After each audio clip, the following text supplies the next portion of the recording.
Patience mo kuya, pag hindi ka po tumigil ako, eto po ha, ako mismo to, ako ang nagsasalita, ako ang magrereklamo sa'yo dyan sa ano nyo, sa daet nyo.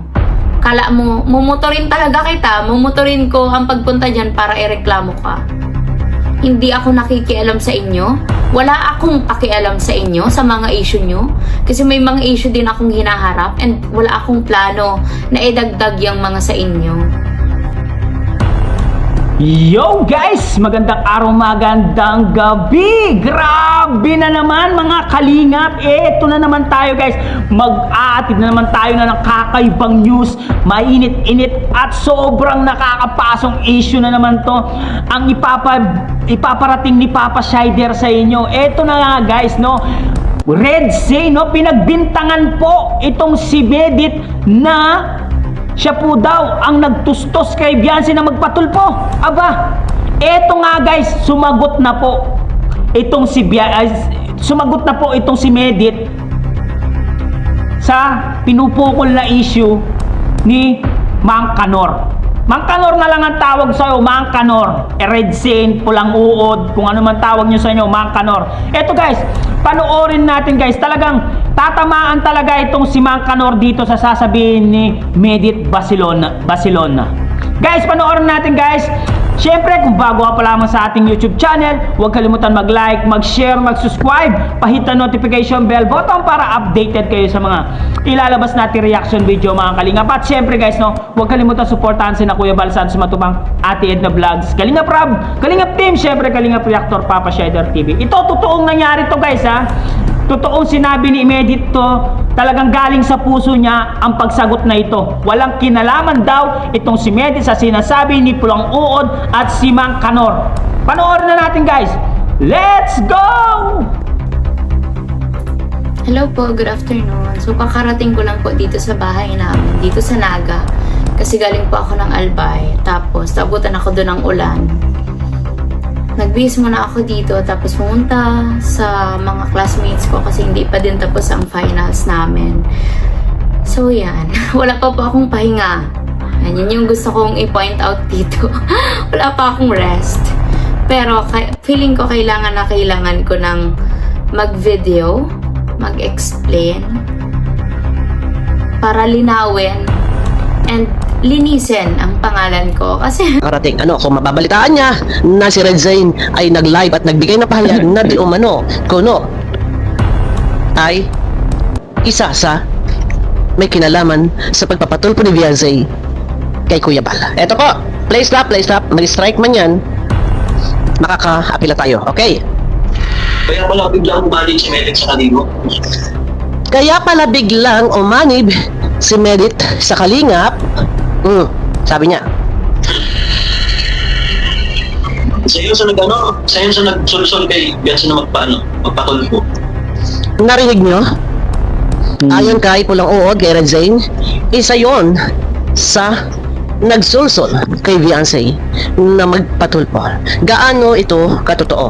Sabi ko nga, hindi natin pwedeng agad-agad husgahan.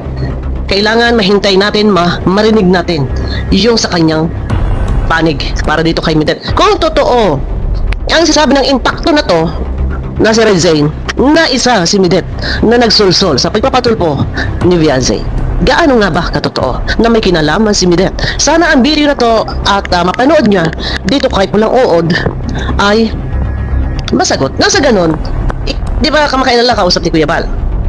At may nag-chat sa akin parang kukunin.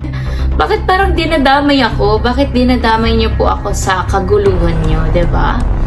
Unang-una, wala sa'yo po, Kuya Red Zane, wala po akong ginawang masama sa'yo. Wala akong sinabing masama sa'yo. Especially kay Beyonce, kay Dr. Love, wala akong sinabi. Wala akong sa pagkakaalala ko wala po akong ginawang masama sa inyo, wala akong sinabing masama sa inyo para pagsalitaan mo ako ng mga ganyan. And para pagbintangan mo ako ng kung ano-ano. So yan, may nag-send sa akin ng video na to nung nasa biyahe ako kanina.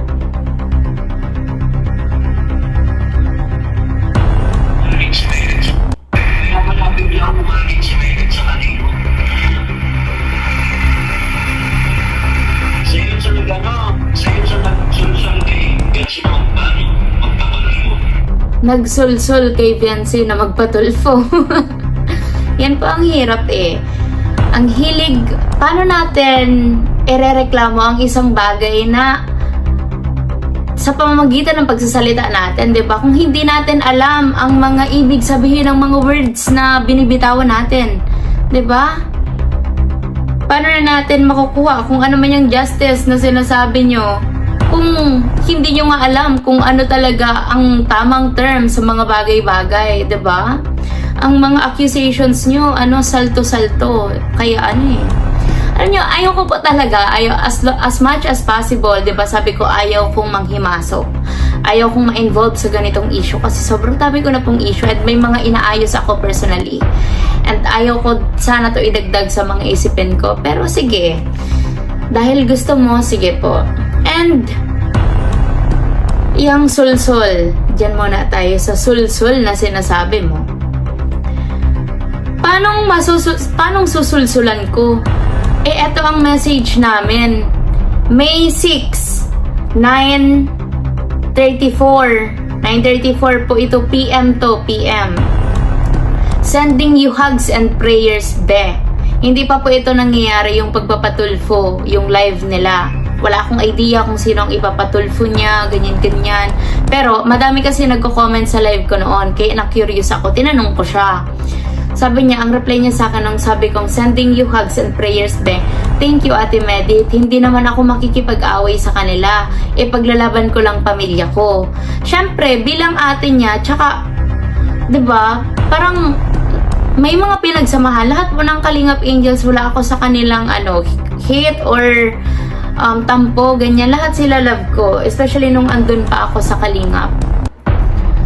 Kaya nag-advise po ako bilang ate. Sabi ko, as long as tama ang pinaglalaban mo, especially pag about family mo, go lang and mag-pray ka lagi. God bless you. Sana mahanap mo yung peace of mind and justice na deserve mo. Tapos tinanong ko siya, totoo ba yung mapunta ka sa tulfo? Tapos sabi niya, andito na ako ate. Sabi niya, oo ate. Sabi ko, nasa tulfo ka? Sino ipapatulpo mo be? Sobrang haba ng pila dyan sa labas and sa loob. Tapos may mga messages pa po ako, hindi na siya nag-reply. Kaya ang ginawa ko, in-unsend ko naman na. Kasi parang useless naman na yung mga sinasabi ko kasi ando na siya and hindi niya na po ako sinagot. Hanggang sa napanood ko po yung live na si Kuya Val and si Kuya Rab pala ang ipapatulfo niya. Hindi ko po yun alam. Kasi kung alam ko, a-advisean ko siya bilang ate. Kasi para sa akin, mali yung, diba, kahit anong issue pa yan, kahit gano'n pa kasama ang loob natin, hindi para atakihin ang taong mga tumulong sa atin. Kahit ano pang misunderstanding yan, hindi, diba? Ayaw ko to sabihin kasi alam kong makakapanakit ako sa mga sabihin ko. Pero hindi ko ito i-filter. Diba? Kasi para sa akin, hindi pa din enough reason yung pagiging, yung misunderstanding natin sa mga taong tinulungan tayo, 'di ba? Sa lahat po ng tumulong sa akin, hindi ko sila hindi ko sila binastos or parang sinagot-sagot ng sobrang below the belt kasi alam ko kung saan ako magsa-stand bilang natulungan and alam ko kung paano tumanaw ng utang na loob na kahit ano man ang sabihin mo sa akin na masakit, ang sasagutin ko lang is yung kung anong alam kong tama. And kung ipaglalaban ko man ang sarili ko, I'll make sure na alam ko pa rin kung saan ako magsastand. So, huwag mo po sabihin yan sa akin na balimbing ako. Kasi wala akong sinabing masama kay Fiancé about sa Kalingap, especially kay Kuya Rab and kay Kuya Val. And hindi ko siya sinabi na, sige na be, ipatulfo mo sila, ganyan-ganyan. Wala po akong sinabing ganyan. Oo, nag-message ako sa kanya na yung ginawa ko kasi 'di ba kung maalala niyo po, nagpatulfo din ako and may pinatulfo din po ako. And ang ginawa ko doon, nag-video muna ako. Tapos pinost ko sa social media para mapansin agad ng RTI sa loob, 'di ba? Yun lang po yung shinare ko sa kanya. Pero hindi ako nag-advise sa kanya na ipatulfo niyo si Kuya Rab and si Kuya Val. And hindi ko po alam na si Kuya Rab and si Kuya Val yun. Kaya huwag ka po magsalita sa akin ng ganyan, Kuya Radzain. Kasi sobrang mali ang accusations mo. And hindi mo po ba alam ang mga term na ginagamit mo? Sulsul? Saang part doon ang panunulsul? 'Diba? Na high blood mo ako. Wala po akong ginawa or sinabi sa inyong masama para ganyanin niyo ako, Kuya Redzane. Grabe yung ano niyo, yung accusations mo sa akin. Ano pa yan? Ano pa yung sabi mo dun sa video mo? Balimbing. Paano naging balimbing yon? Tsaka wala po talaga akong balak magsalita regarding sa issue nyo. Even sa pagkwento nung sa pag-uusap namin ni Kuya Rab and sa mga realizations, mga lessons na nakuha ako sa pag-alis ko sa Kalingap, wala talaga akong balak i-share yun. Shinare ko lang yun kasi parang pinapalabas nyo na sobrang sama ng Kalingap, sobrang sama ni Kuya Val and ni Kuya Rab, diba? Even yung mga dating beneficiaries nagsasalita sa, hindi naman pala mga, kasi isa-dalawa lang naman sila, nagsasalita ng against kay Kuya Rab and kay Kuya Val na parang ang sama-sama nila, na maraming nakikita or nararamdaman na mali na nangyayari sa loob ng community. 7 months po ako sa Kalingap. 7 months po ako naging beneficiary ni Kuya Rab and wala po akong nakitang mali and masama na ginagawa nila. And yung mga sinabi ko regarding sa Kalingap, lahat po yun about sa akin, about sa realizations ko, about sa mga lessons na nakuha ko, and sa kung anong totoo ang para sa akin kila Kuya Rab and kay Kuya Val. So, bakit parang triggered po kayo? 'Di ba? Bakit dinadivert nyo sa akin ang issue? Bakit ako ngayon ang gusto nyong pagfiesta ng mga reactors? 'Di ba? Bakit dinadami nyo ako sa issue nyo? Hindi nga ako nakikialam sa inyo.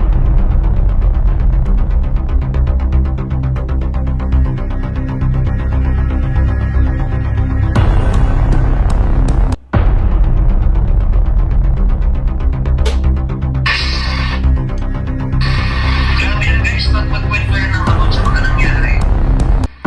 Like, mga scripted, mga mga ginagawa nila. Hindi paninira yun. Hindi yun naalis. Hindi yun naalis si Joy. Tinanggihan mo.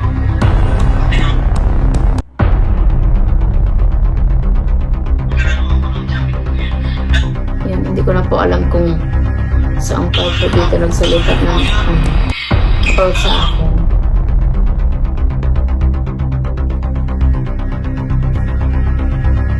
So yun po ang yun ang side of the story ko. So ang hirap lang kasi iniiwas ko na nga ang sarili ko dyan sa mga issue nyo. 'Di ba pumasok sa live ko si Kuya Doc Love. 'Di ba? Nung wala pa yung issue, wala pang tulfuan nangyayari. 'Di ba? Winelcome ko naman po siya kasi ayaw ko nga magtanim ng hatred sa ibang tao, 'di ba? And ayaw kong mag-side kung saan-saan. Pero after nung ginawa nyo kay Kuya Val and kay Kuya Rob, syempre para sa akin, hindi dahil sa may binigay sa aking opportunity si Kuya Rab, hindi ko nga po yun inaasahan. Hindi ko inaasahan na manonotice nila yung pagkwento ko. Kasi kwento lang naman po yun. Kwento yun regarding sa akin, about sa akin. So, parang, bakit natitriggered kayo? 'Di ba? Tsaka, saan mo nakuha yung sul-sul-sul-sul mo? And yung balimbing mo na sinasabi?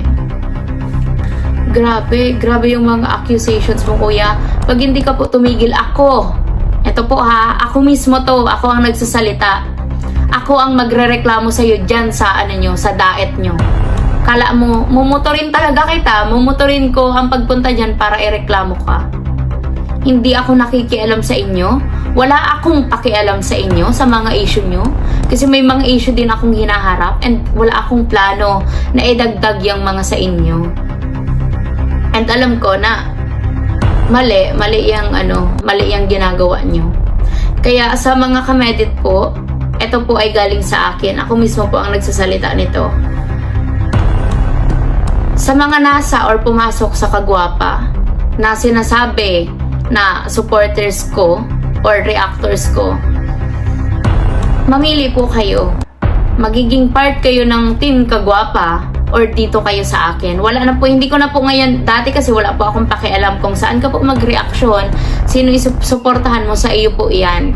Kasi nga, wala naman silang ginagawang masama sa akin, wala silang sinasabing masama sa akin.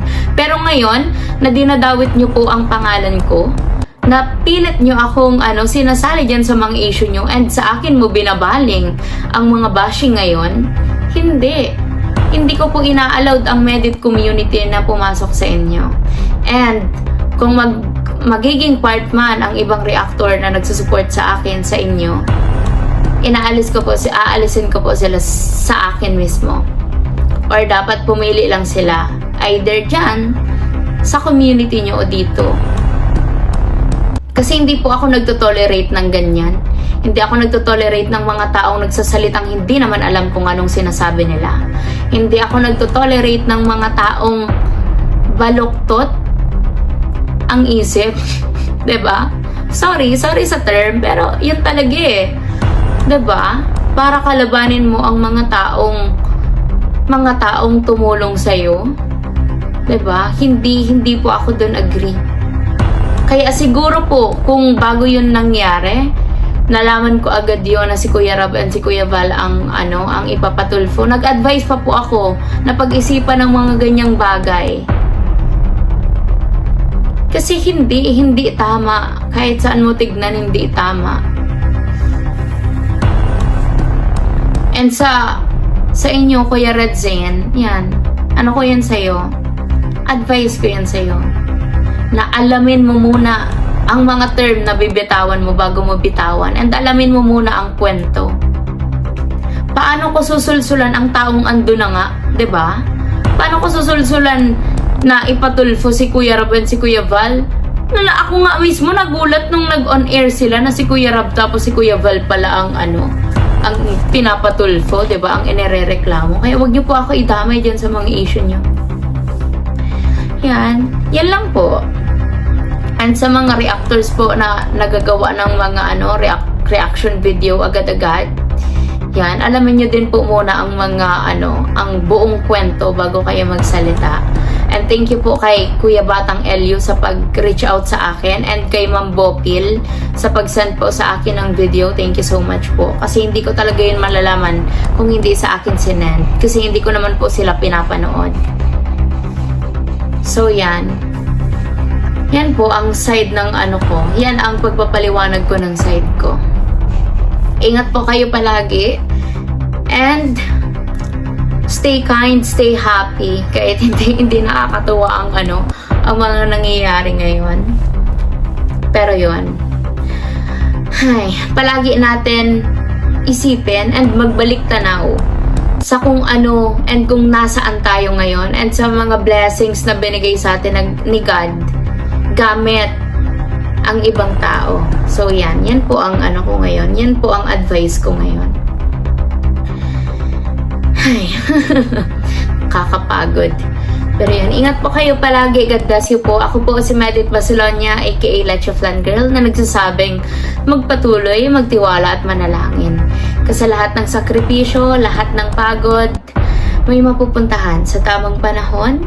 Hiraya, manawari. Ingat po kayo. Bye po. Sana po nasagot ko ang mga katanungan nyo. Kung may mga tanong pa po kayo, feel free. Mag-comment po kayo dyan at babasahin ko po. Yun nga, narinig natin itong si Medit na nag-chat pala sila ni Biancy Jane.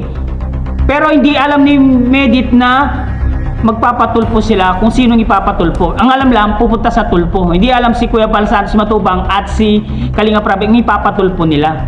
Grabe, traidor pala itong si Biancy, no? Pati yung mga message na yun, ikinakalat niya. Ipinapasa niya sa iba para mabigyan ng issue, di ba? Para batikusin itong si Medit. Napaka-traidor mo talaga. Traidor ka. Nagmano ka sa sa scouter mong si Bulldog at sa mama mo, traidor. Mga traidor yung mga yan, guys. Kasi message yan eh, di ba? Hindi malalaman ni Mang Kanor yan kung hindi mo pinasa kay Mang Kanor yung message na yon. Di ba? Nag-chat kayong dalawa ni Medit. Pero wala naman sinabi si Medit na siya na sige patulpo, wala sinabing ganun. Oh. Ikaw ang traidor. Trinaidor mo si Medit. 'Di ba? Nagmamalasakit yung tao sa iyo. Pero anong ginawa mo? Pinahamak mo rin ang yung ati-atian mo, 'di ba? Ate, sabi ate, yung ati-atian mo. Oh. Pinahamak mo, traidor mo. Biancy, dapat hindi ganyan. Siyempre, ano yan? Private message yan. Tapos makakarating kay makakarating kay Pulang Uod, kay Mang Kanor. Di ba? Guys, yan ang tinatawag na traidor. Na kapag nagkaroon ng ipapasa sa iba. Di ba? Para madamay itong si Medit Basilon. Dinadamay lang po itong si Medit Basilon dito sa issue nila. Gusto nila yung attention naman mapunta sa kay Medit. 'Di ba? Ginugulo nyo yung mga tao. No? Ito si Pulang Uod na si Mang Kanor, ginugulo nila yung mga tao, dinadamay pa itong si Medit. Yan narinig naman natin si Medit, walang kinalaman dyan si Medit. Tsaka malaki yung respeto ni Medit sa pamilya Matubang at sa Kalingap. Hindi nyo ba naririnig yung mga sinasabi niya? O talagang manhid lang talaga itong kampo ng mga ito? No? Biancy at ang buong team nyo, talagang kayong panira. Talagang sinisira nyo kahit sino gusto nyo sirain. Guys, anong masasabi nyo guys dito sa reaction video ni Medit dito? Sino ang tunay na traidor dito? Sino nag-traidor sa kanya guys? Basahin natin lahat ng mga komento nyo. Comment down below guys at babasahin natin lahat guys. Syempre guys, hanggang dito na lang muna ang ating reaction video for today's mga kalingap. Syempre, kung bago ka pa lamang sa ating YouTube channel, huwag kalimutan mag-like, mag-share, mag-subscribe. Pahit ang notification bell button para updated kayo sa mga ilalabas natin reaction video mga kalingap. At syempre guys, huwag kalimutan suportahan si Kuya Bal Santos Matubang, Ate Edna Vlogs, Kalingap Rob, Kalingap Team, syempre Kalingap Reactor, Papa Shider TV. Hanggang dito na lang, maraming salamat. I love you all guys. Chup chup. Bye bye.